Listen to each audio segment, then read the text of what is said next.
Welcome back to another episode of Undefeated. I'm your host, Bree Franklin, and we are coming at you with another episode. We are nearing the end of season one, if you can hardly believe it. This has been a very fast flying past couple of months.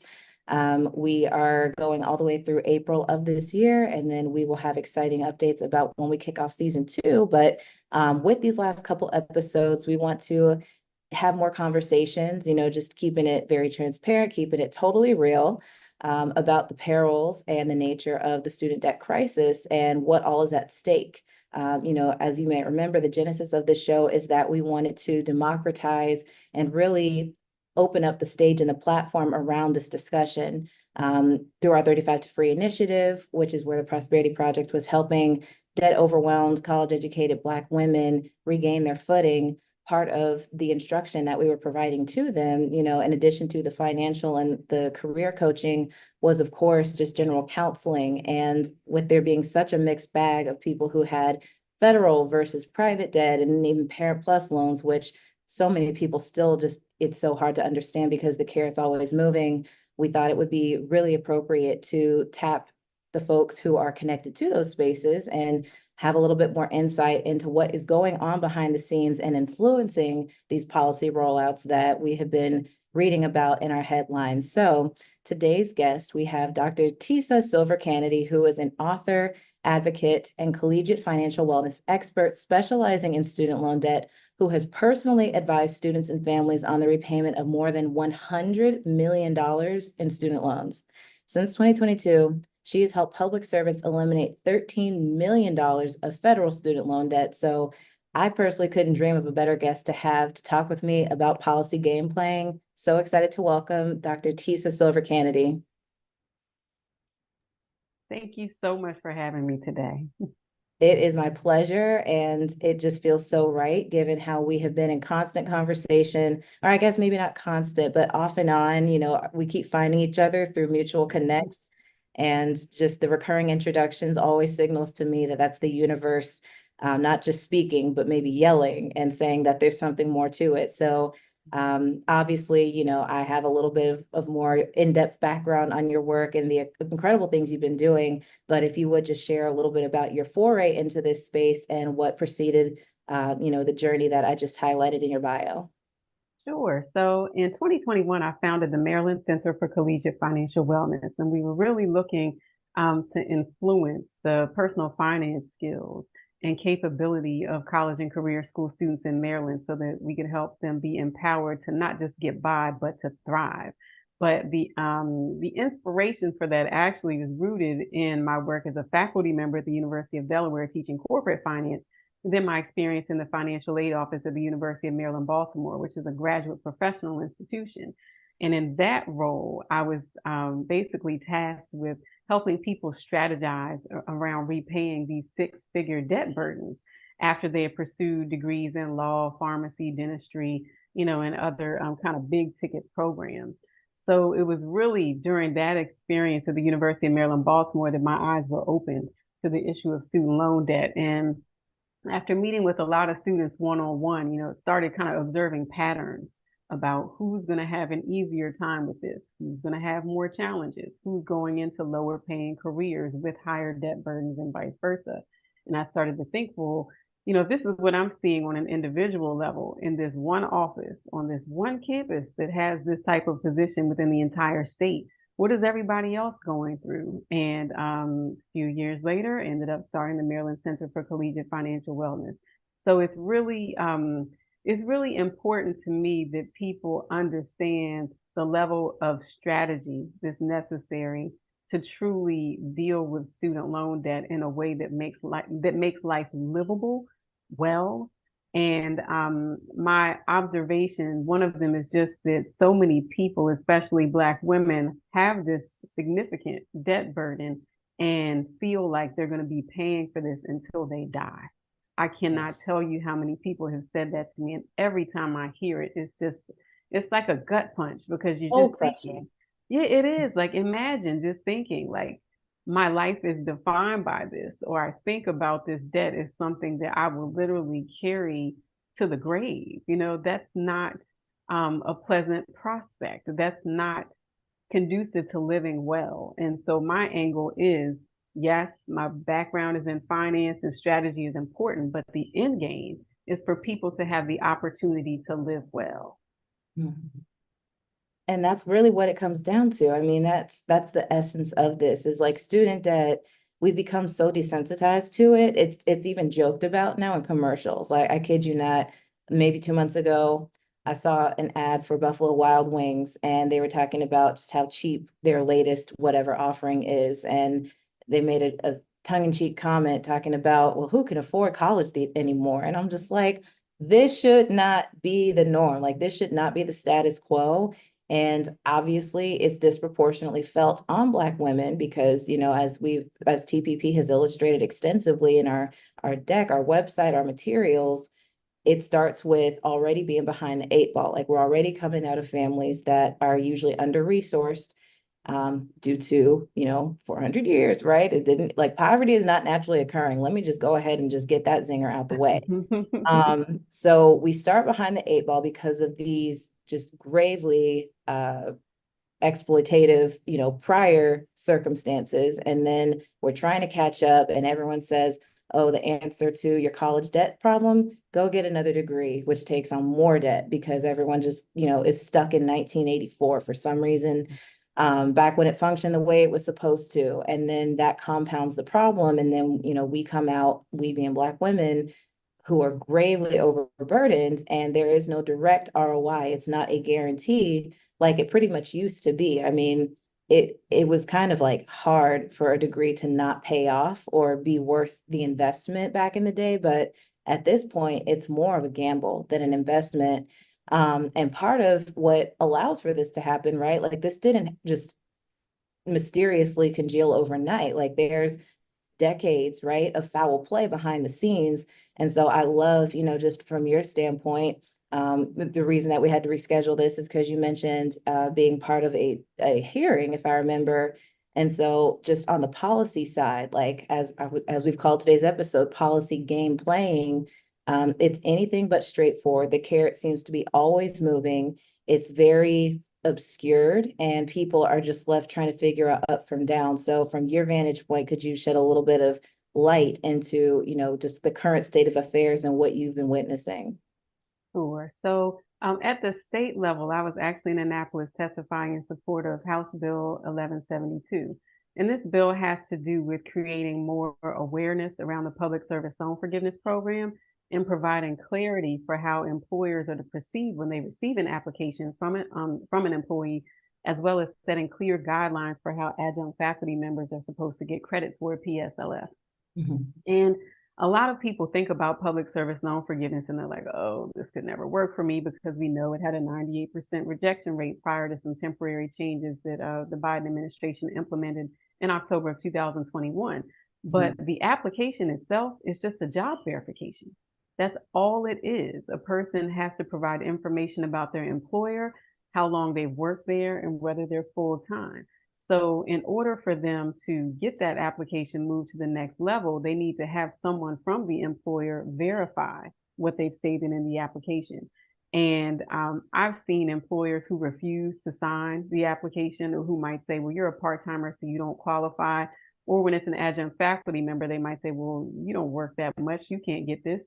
And that's simply not true. The employer's role in this is to verify that a person is employed. It's not to decide whether the person qualifies for public service loan forgiveness or use any other type of arbitrary standards to make the decision about whose application they sign or will not sign. So this particular bill is basically providing information, vetted information to the employers so that when an employee does come up to say, here's my application, can you sign it? They will go ahead and sign it. And that's something that's happening at the state level to increase awareness. But at the federal level, it has been extremely challenging, at least for a person in my profession, to convince people that public service loan forgiveness is even worth applying for.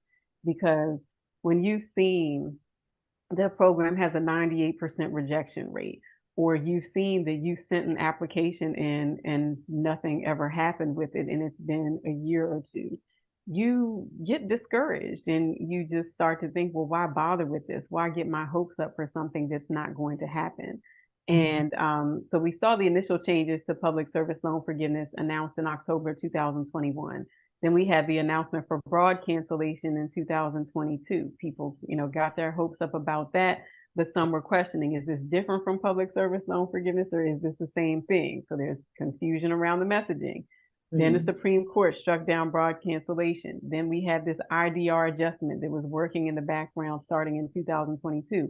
And truly, um, from an end user perspective, people are already exhausted from student loans. So when you throw in all of these policy changes, many of which are temporary, in the case of broad cancellation, it was proposed and then struck down, people are just overwhelmed by Mm-hmm. all of this. And it can be very frustrating for a person like me who's in an advocacy position, but also a service position, trying to get people into the pipeline for these benefits. It's very frustrating when the mechanics of it, helping people complete applications isn't always so difficult, but getting them to believe that this is the policy in place at this moment that I'm meeting with them, or that this is a possibility that could work for them. Yeah. That's worse than the actual technical side of it sometimes, because people are so um I don't want to say, I don't know the proper term for it, but just some of it just beaten down. Yeah. They really feel like it's bad enough that I'm carrying this, but then here comes this person telling me there's hope.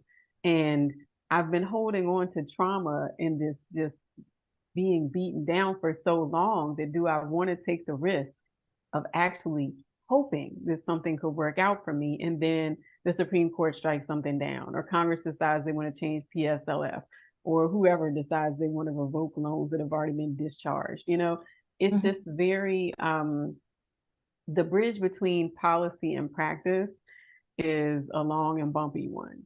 And it's it's really important that we have people in the policy space who also have experience helping borrowers in practice, because it's one thing to craft a policy.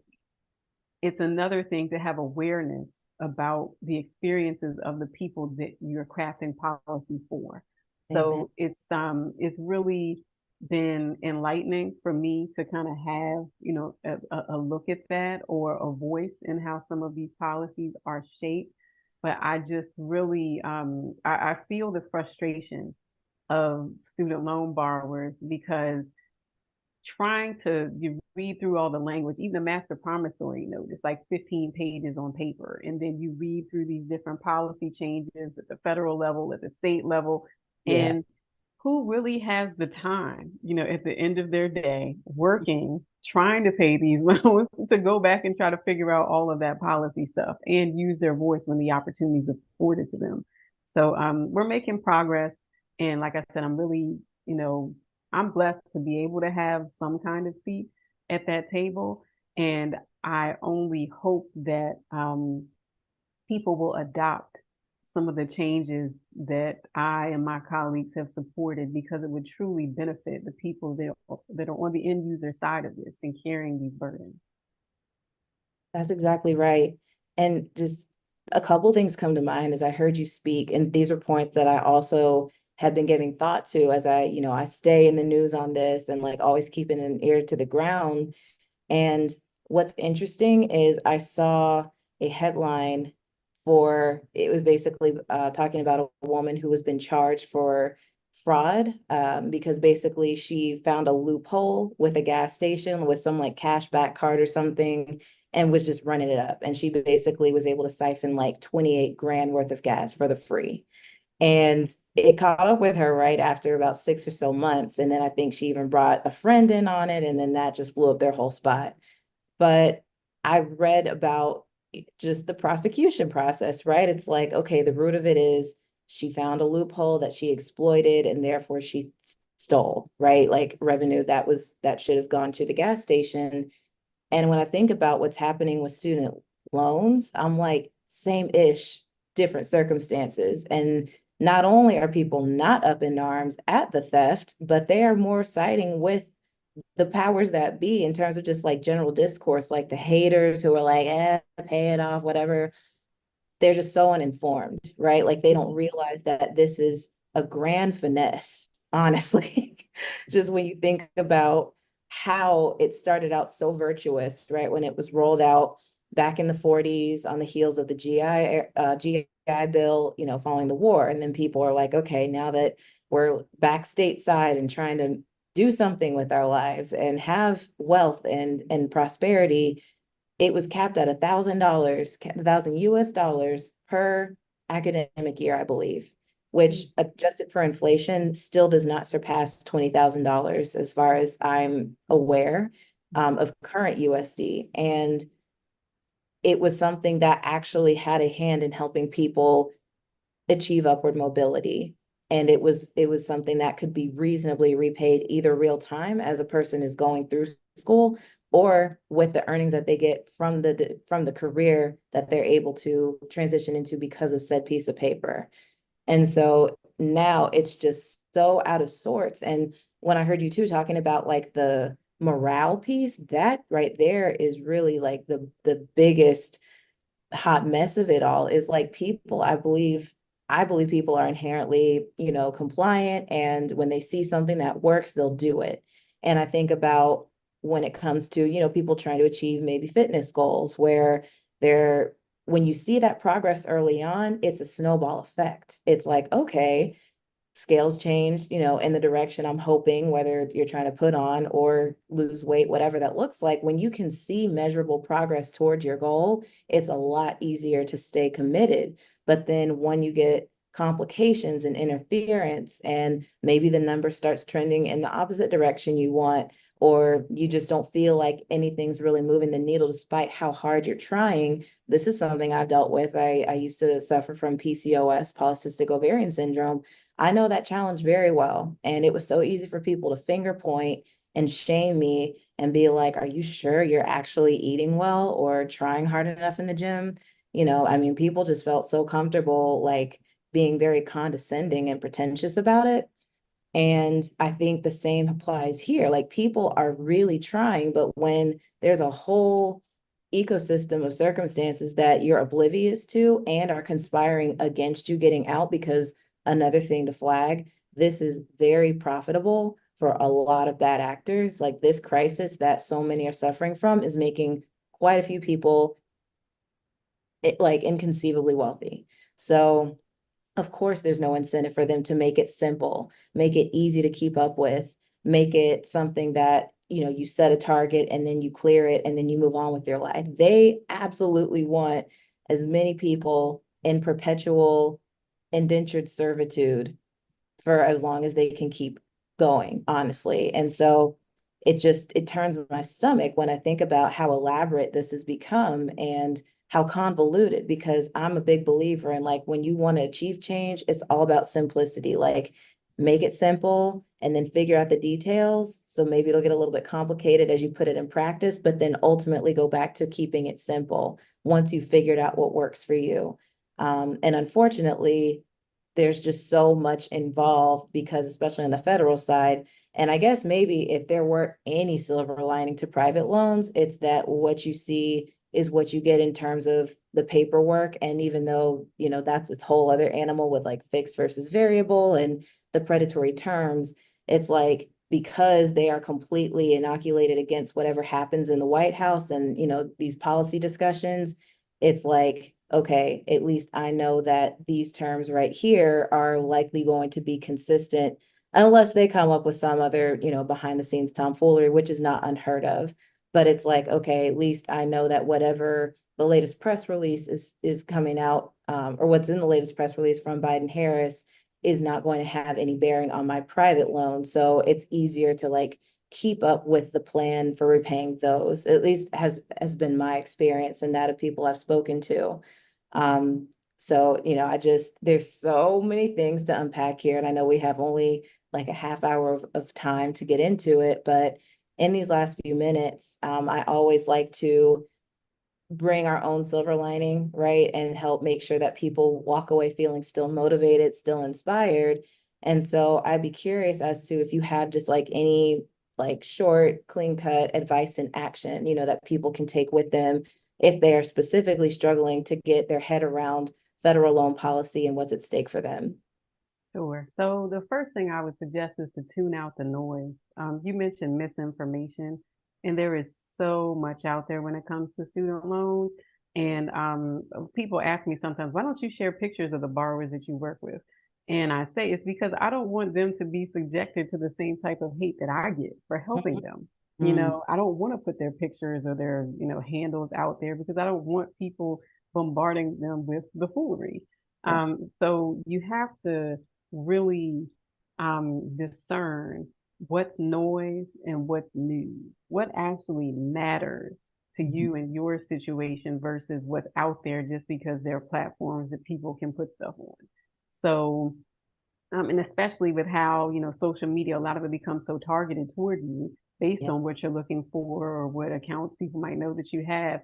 You have to be very careful about the stuff that you actually absorb or consume. So identify some reliable sources. If it's about federal student loans, studentaid.gov. Sometimes the language isn't um, as user friendly, but they're working on that. It's getting better, and that's the lender. So that's the source that you really need to pay attention to. So tune out the noise. The second thing I would say is definitely make sure you have a full inventory of your loans because sometimes people are so used to dealing with the servicer. Let's say Mohila, for instance. Hmm. You've been told that Mohila is your servicer and that's the only site that you go to. But 15 years ago, you took out a loan that you forgot about, and that loan is with Ed Financial.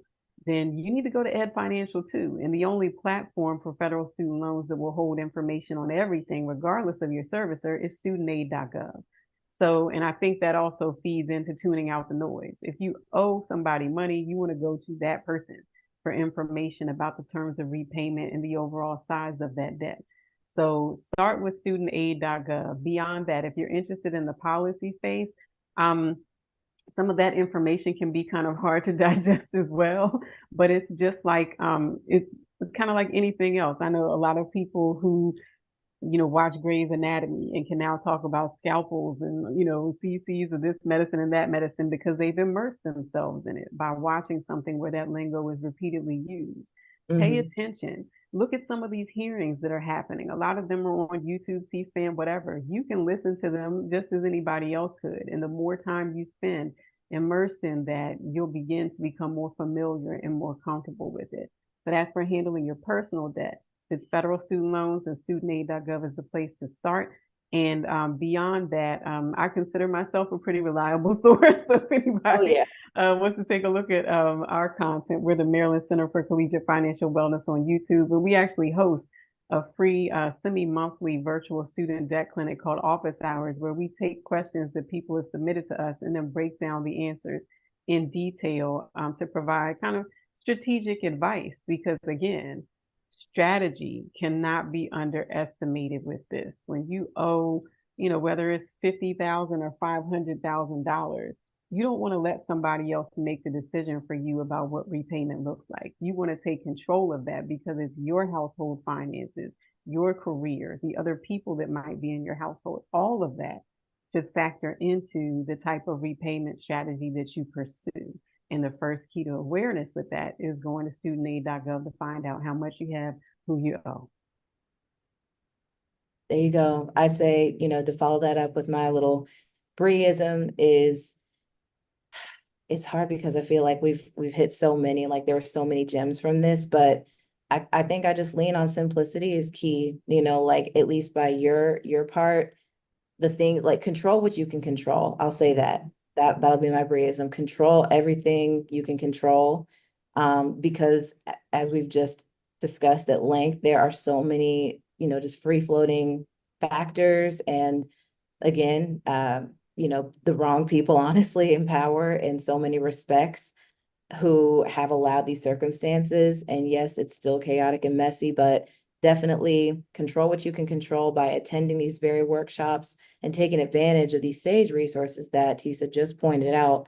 But then also, the only way through it is through it, and getting your money up is a huge thing. I mean, that's something that'll be its whole own other episode, where I can go into detail about, how I was able to kind of like climb the staircase in some ways, right? And raise my rate of earning to be able to put me on track faster to getting out of debt sooner. Because I was like, this will not follow me, daggone sure not into my grave, but even into my next decade. I turn 30 next year. I'm like, I'm not walking into 30 with this same baggage that I took on when I was 18. That's just not happening. And so I'm of the mindset of whatever is going on policy wise, like I'm just trying to blitz through and knock these balances out so that it becomes irrelevant. Because once you don't have a debt balance, it is irrelevant, right? And of course, being sensitive to the fact that it's easier said than done, which I've been through like struggle bus nation. So I'm definitely speaking from an informed place on that.